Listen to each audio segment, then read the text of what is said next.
And welcome back. This time we will be doing our next debate in English, and that is because we have a very special guest with us from across the Atlantic.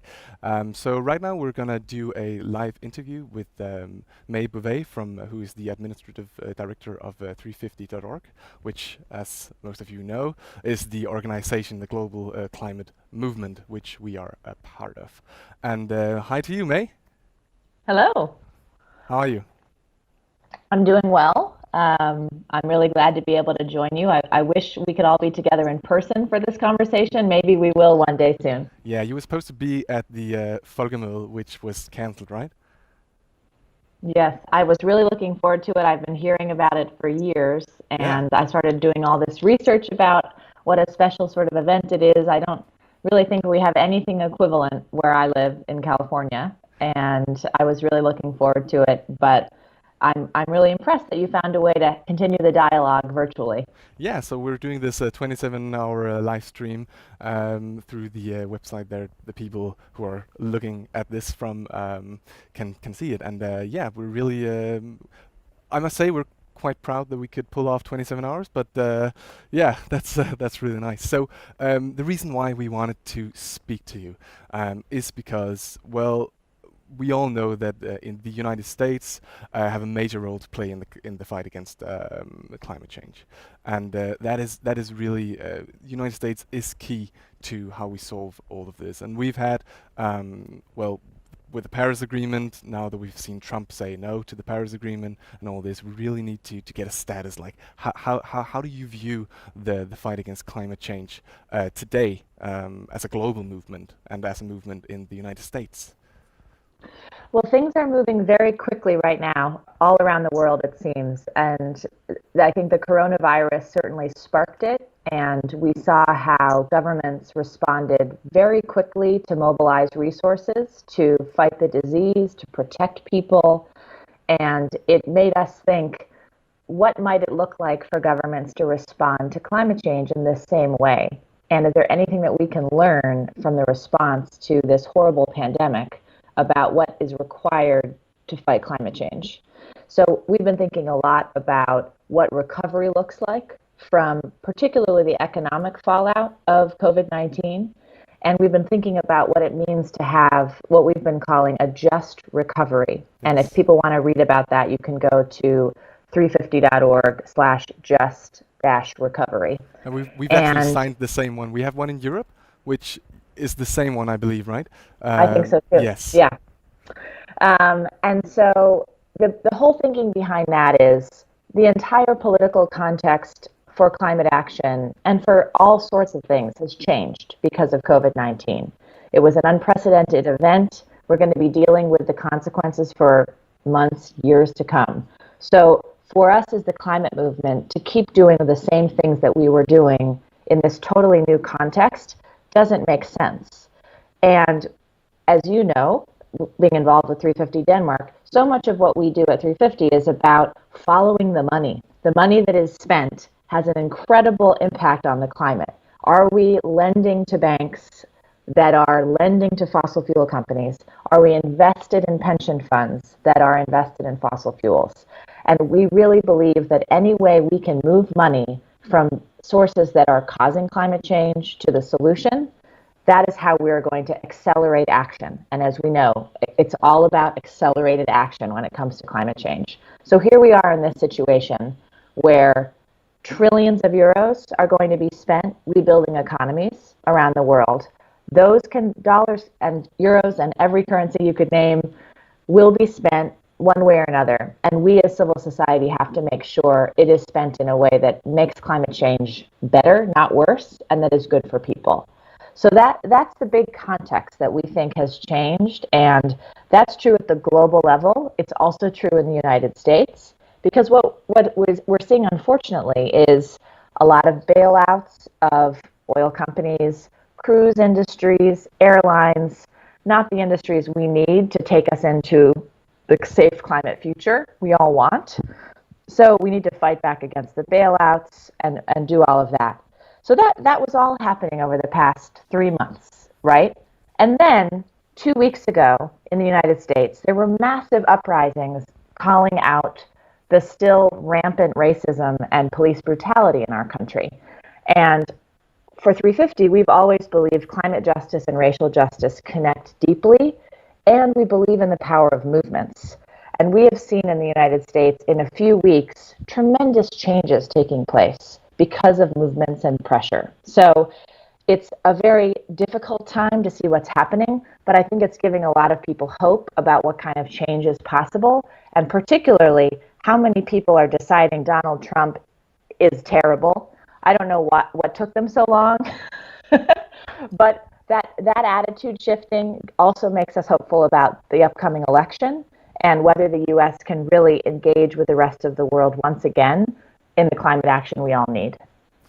Yeah, so you mentioned follow the money. That is especially something we're also doing here in Denmark, especially when we're targeting pension funds and whatnot. But something that's quite different, I believe, between the US and then Denmark is lobbyism and the money within politics. So how do you, this just recovery, and you mentioned the oil companies and all this, how do the global or the US movement of 350 fight against lobbyism and yeah, it's really important, and in a lot of places we would just call that what it is, which is corruption. Yeah. We have a very corrupt political system in the United States, where essentially what would be a meaningful democratic debate about what to do about this great crisis of climate change would have been dealt with. The science would have been paid attention to, the public outcry would have been heard, and we would have acted 30 years ago. And we really believe the main difference and the main reason we haven't is the pernicious influence of the money and the lobbying from the fossil fuel industry. And as we now know, the scientists at the major oil companies, Exxon, Shell, they knew long before many of the people in the public knew about how serious climate change was, how it was going to impact their business, and they lied about it for years. And so one of the ways we are trying to hold fossil fuel companies accountable is to reveal that they lied. And they lied to the public, and they lied to their shareholders. And that should be a matter of great concern, actually, to the shareholders of these companies. So we think that there is a strong possibility that these companies can be held accountable. And if that happens, the question of who is going to pay for all of the changes to the economy required to fight climate change, that can't just be on the public sector. Cities and states and countries are already very stretched to spend their tax dollars for the good of people. But you know who has a lot of money? Oil companies. Right. So we think about that a lot, and we fight for that. And there's been some tremendous work done over the past few decades by organizations like Oil Change International, who have researched very carefully just how much money each politician in the U.S. takes from the fossil fuel company. Is that a public? Can you see that on a yes, website? Yeah, you can see that. You can see that. Another great resource is called Influence Map, and both of these places have really helped to reveal just how corrupt the system is. Yeah. And without that information, it's hard for activists like us to hold politicians accountable. But now that we know this, you see a lot more accountability efforts with our political work in the U.S., which is done through a separate organization called 350 Action. We have a pledge that we ask candidates to take if we're going to support them. Yeah. And one of the questions is, have you taken the no fossil fuel money pledge? So will you refuse taking money from this industry? And it used to seem like they would never do it. And we're actually starting to see more and more politicians realize we can't take them seriously about their climate agenda if they are taking money from coal companies, gas companies, etc. Right, of course. Alrighty. Well, I have a couple of questions that I've written down here that I really want to go through with you, and I see that the time is just ticking away. So let's just go through some of them. We right now are doing this campaign in Denmark where we want our politicians to say no to an expansion in the North Sea where we are extracting oil and gas, right? And we just had a report from our climate council, which is like Yeah. the government's council on climate matters. They can ask them to do reports, and they asked them to do one which said, should we expand our oil fields and gas fields from 2046 unto 2052, right? Which is sounds ridiculous, right? When you hear it out loud and saying that it's so far into the future. Yeah. So what we're doing is that we're collecting signatures through the what is called like a citizens initiative, which if we get 50,000 votes, it will be our government will have to address it, right?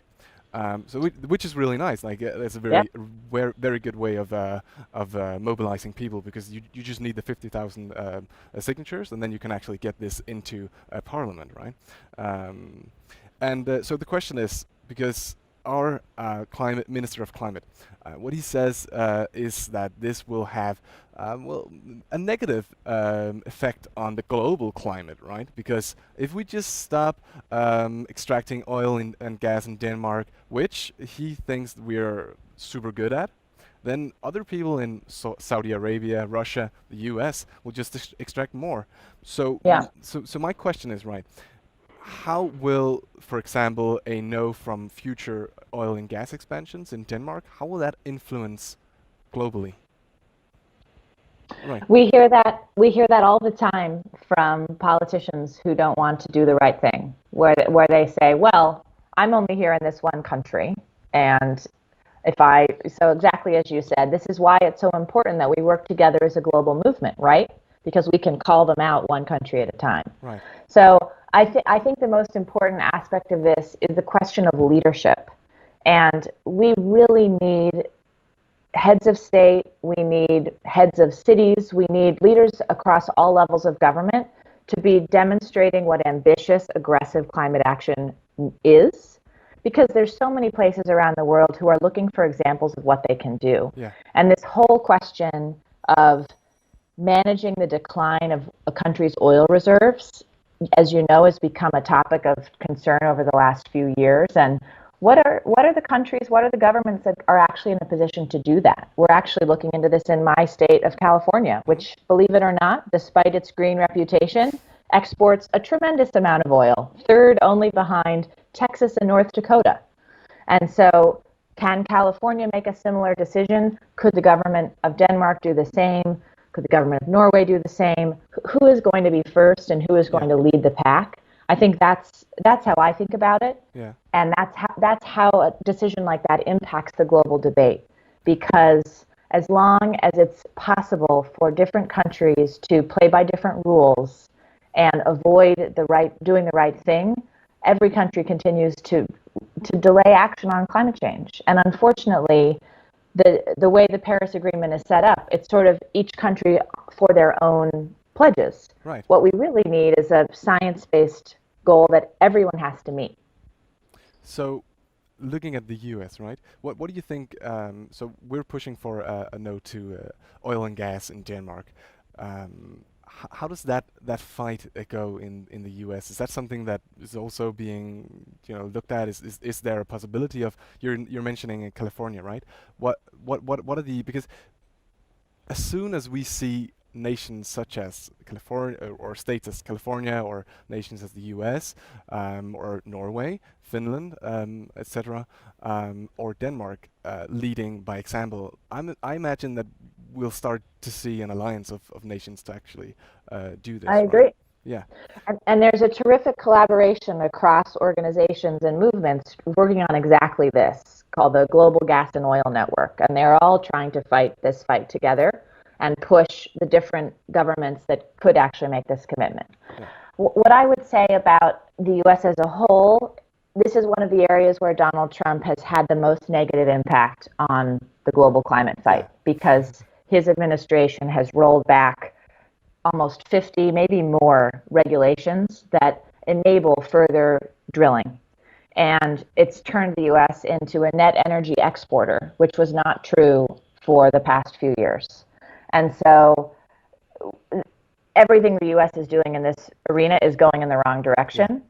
But I don't want to suggest that within the states there isn't efforts to try to make up for that. And so that's why I mentioned California. There's a terrific campaign that has been going on for years, trying to get the governor of California to put a stop to oil drilling in the state. And there's a lot of interest for governors to demonstrate how different they are from Donald Trump. So that is one of the important political levers here.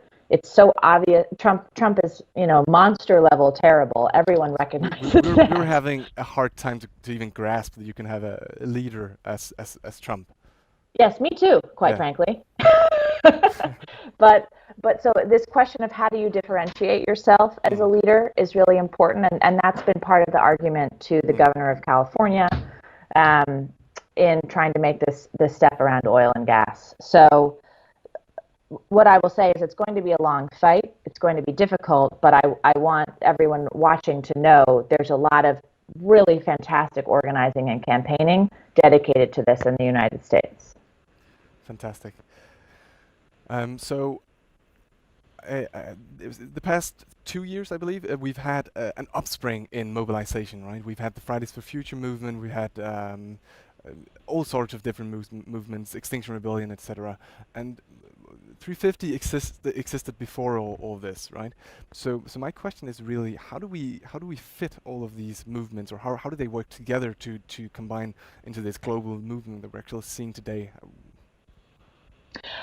I think what we saw last year in terms of the outpouring on the streets by young people was one of the most important developments in the climate fight in 10 years. I think it was incredibly inspiring, and when we were starting 350 and we were younger, we had hoped that it would also spark that kind of uprising around the world, and it at its time it did, but it's gotten much bigger now, and that's tremendously hopeful for us because we believe that becoming an activist is not something that you do once and then you put it aside. It becomes part of who you are. It becomes part of your identity. And so the experience of millions and millions of young people last September participating in the climate strikes, to me means 7.5 million people all over the world who will take this work into their future. They will run for office. They will work in companies, and they will treat those companies' decisions differently when it comes to climate change. They will be activists, So I think that is what we're seeing. And in terms of how it all connects, I think movements move like waves, and we have moments when things are peaking and a lot of new people are joining. And then there are kind of quieter moments where we're building our connections with each other. We're thinking about our next strategies. We're inviting new people to join us. We're building alliances. So I think that's a bit of how the organic uprisings relate to an organization like us, where we can support behind the scenes, which is a lot of what we were doing around the strikes. Helping with things we've learned over the years, organizing marches, providing those tools. And then when the next big moment comes, being ready to support that, because it's going to look different. It's going to be different than last year. But I firmly believe that, there will be other moments. Yeah. I'm sure once Corona is through, so to speak, then we'll see another uprising in at least the climate movement, both of Fridays for Future and all ages. So we have only 5 minutes left or so. And I have a final topic that I really want to go through with you, and I'm not sure how this relates to the US, but here in Denmark we've had this climate law. We've now set a reduction target for 70% in 2030, and while that is good, it's a good target. It's the bare minimum of what could be expected of a nation as rich and resourceful as Denmark. But what we're looking at now is also looking at what is called the consumption-based emissions. So our emissions that are being produced abroad and then being imported to Denmark. And we have a very high consumption-based emission per capita, which makes us the seventh biggest contributor to climate change when you measure that. The U.S. is higher on that list. So my question to you is: have you reached the point in the climate debate in the U.S. where you can start discussing the consumption-based emissions as well? I'm sure some people are, but I don't think it's really taken on mainstream potential. I think the focus is how to defeat Trump and how to begin to do the right thing again. Yeah. I think that's top of the agenda, and that includes all kinds of different things that have to happen. I think the consumption-based framework is really impressive and important, and so I think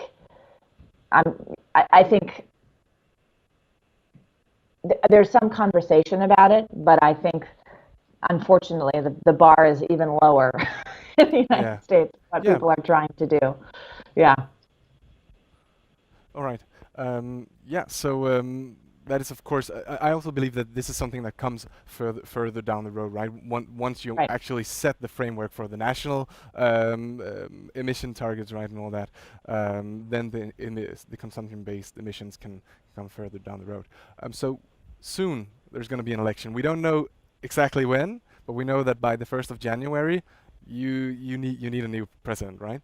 Right. So we've looked at the presidential election from Denmark here, and we've been rooting for Bernie Sanders a lot because, well, his climate plan is just, well, that would take this to a new level, right?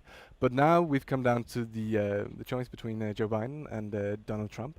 And how do you view this? Will Joe Biden be able to actually lift this agenda as much as? So I think there's a huge opportunity for the Biden campaign to really adopt a climate agenda that relates to what I was saying before about the just recovery. Yeah. There's going to be a huge expectation to rebuild the economy, and just like the first few years under Obama, where they passed this huge green stimulus plan, Biden's going to need to do something similar. And if he can understand that marrying that with a climate agenda is going to not only unite a lot of people behind him, but it is going to be the right thing for generations to come. So there's a lot of people who are working on this. There's a great new effort called Climate Power, which is trying to unite the Sanders team with the Biden team to bring some of those ideas together. So I think it's really a question of how organized can we be. But I think the opportunity is absolutely there. And I think, I think a lot of this relates to how economic recovery is understood and framed. Yeah. All right. So, so do you believe we will actually solve, or the U.S. will solve, or get onto the right track with Joe Biden compared to Bernie Sanders? Because when I look at the plans that have been presented, well, Joe Biden's is just so much weaker than Bernie Sanders. Well, politics is like sports, right? At a certain point, the game ends, and somebody won and somebody lost, and so we are where we are. So we have to focus on the fight ahead and push Biden to adopt the kind of plans that Sanders had. That's a lot of what our 350 Action Team is doing. Yeah. But we have to work with who we have, and so I think. Am I optimistic? I think given the other forces in the United States that are really diminishing Trump's effectiveness and support right now, that may tip the balance. And if that happens, I think a lot more becomes possible with our climate agenda tied to all the other things we care about. All right. Thank you for joining us, May. We've in 1 minute we're going to be running out of time. So I just want to ask you if you have something you want to say to the movement here in Denmark. Do you have like an advice or something for us from the U.S.? I would just say thank you. It's very meaningful to be part of a global movement to fight climate change, and I'm regularly looking at what is happening in Denmark and the work you all are doing to push the conversation further. So really keep doing what you're doing and stay connected to all the other parts of the movement around the world. And thank you very much for taking the time to talk to me about some of what's happening where I live. Right, thank you. And maybe we will see each other next year at the Folkemødet. Until then, let's just stay connected and create a movement that will change the world for the better. Absolutely. All Thank right. you very much, Frederick. All right, thank you.